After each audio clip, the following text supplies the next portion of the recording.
Book behave की first poem है the road not taken. ये पोयम काफ़ी बेहतरीन और काफ़ी इंटरेस्टिंग है। इसको सुनने से पहले मेरी आपसे एक रिक्वेस्ट है कि आपके पास कहीं शोर हो रहा हो या आप ऐसी जगह पर बैठे हैं जहाँ पर फैमिली डिस्कशन चल रही है, जिसके वजह से काफ़ी हमें परेशानी हो सकती है इस पोयम को सुनने पर। आप एक वैसे स्थान पर बैठ जाएं जहाँ किसी प्रकार का शोर ना हो रहा हो। तो चलिए इस पोयम को स्टार्ट करते हैं। ध्यान से सुनिए आप। पोयम है हमारी द रोड नॉट टेकन, जिसके कवि है रॉबर्ट फ्रॉस्ट। तो रॉबर्ट फ्रॉस्ट एक अमेरिकन कवि हैं। उन्होंने कहा है कि जब मैं एक फॉरेस्ट से गुजर रहा था, जब मैं एक जंगल से गुजर रहा था, जंगल जहाँ पे मेरे को एक पीले पत्ते वाले दो सड़क मार्ग दिखाई देते हैं, जो कि वो अलग अलग दिशाओं में बढ़ जाते हैं, और उन्हें दुख था कि मैं इन दोनों मार्गों पर से सिर्फ एक ही मार्ग पर चल सकता हूँ। लेकिन वो सोचते रहे इस बात से कि मैं कौन सा मार्ग तय करूँ, यानी कौन से मार्ग पर मेरे को चलना बेहतरीन होगा।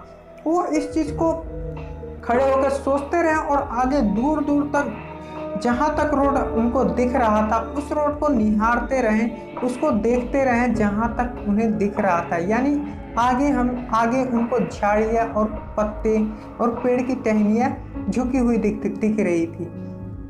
तो उस चीज़ को देखते रहे और फिर उन्होंने निश्चय किया कि तब उन्होंने दूसरा रास्ता को तय किया, जो कि पहले वाली रास्ता की तरह काफ़ी ब्यूटीफुल और सुंदर था।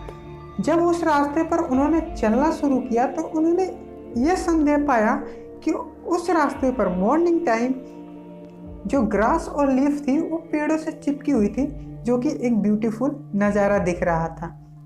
और दूसरी बात, जब उन्होंने ये संदेह किया कि इस रास्ते में जो मुसाफिर गुजरते होंगे तो पत्तियों पर कोई प्रभाव नहीं पड़ता है क्या, तो उन्होंने ये देखा कि मुसाफिर गुजरने पर वहाँ पे पत्तों पर कुछ प्रभाव ही नहीं पड़ता है। और उन्होंने एक रास्ता को छोड़ दिया कि मैं किसी और दिन यात्रा करूँगा। यानी सड़क से दो मार्ग गुजर रहे थे, लेकिन उन्होंने एक ही रास्ता को तय किया था और एक रास्ता छोड़ दिया था कि मैं इस रास्ते को किसी और दिन तय करूँगा। उन्हें ये पता होते हुए भी कि एक रास्ता से दूसरा रास्ता मिलता है, और इस बात को कई युगों तक वो चैन की आह से बताते रहेंगे। ऐसा लेखक का कहना है, राइटर का कहना है कि इस युगों की बात को मैं एक लंबे समय तक बताता रहूँगा कि जंगल में दो रास्ते बटे हुए थे, और दो रास्ते बटे हुए थे जिस पे से मैंने एक ही रास्ता को तय किया जिस पे कम लोग आते जाते थे।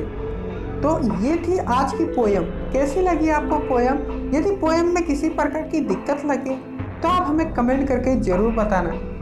चलिए, ये थी तो पोयम। अब हम सीखते हैं इससे रिलेटेड वर्ड मीनिंग जो इसमें प्रयोग होंगे। तो चलिए वर्ड मीनिंग भी देख लेते हैं। पोयम से रिलेटेड वर्ड मीनिंग जो कि काफ़ी इजी और आसान है। तो पहला वर्ड है हमारा डिफरेंस। डिफरेंस का मतलब होता है अलग या अंतर। उसी प्रकार हमारा दूसरा वर्ड है फॉरेस्ट। फॉरेस्ट मतलब जंगल। उसी प्रकार तीसरा वर्ड है हमारा बोथ, जिसका मतलब होता है दोनों। इसमें हम दो वस्तु को एक साथ बोलने के लिए बोथ का प्रयोग करते हैं। उसी प्रकार हमारा चौथा वर्ड है ट्रैवल। ट्रैवल मतलब होता है यात्रा या यात्रा करना कह सकते हो आप। पांचवा लुक्ड। लुक्ड मतलब देखा। छठा वर्ड है परहैप्स, जिसे हम शायद भी कहते हैं। शायद बोलने के लिए हम परहैप्स का यूज़ कर सकते हैं। तो ये थी आज की वीडियो। उम्मीद करता हूँ कि आपको सही लगा होगा। यदि आपको किसी प्रकार का डाउट लगता है तो आप हमें कमेंट करके बता सकते हैं। मिलेंगे नेक्स्ट वीडियो में, तब तक के लिए बाय बाय। जय हिंद।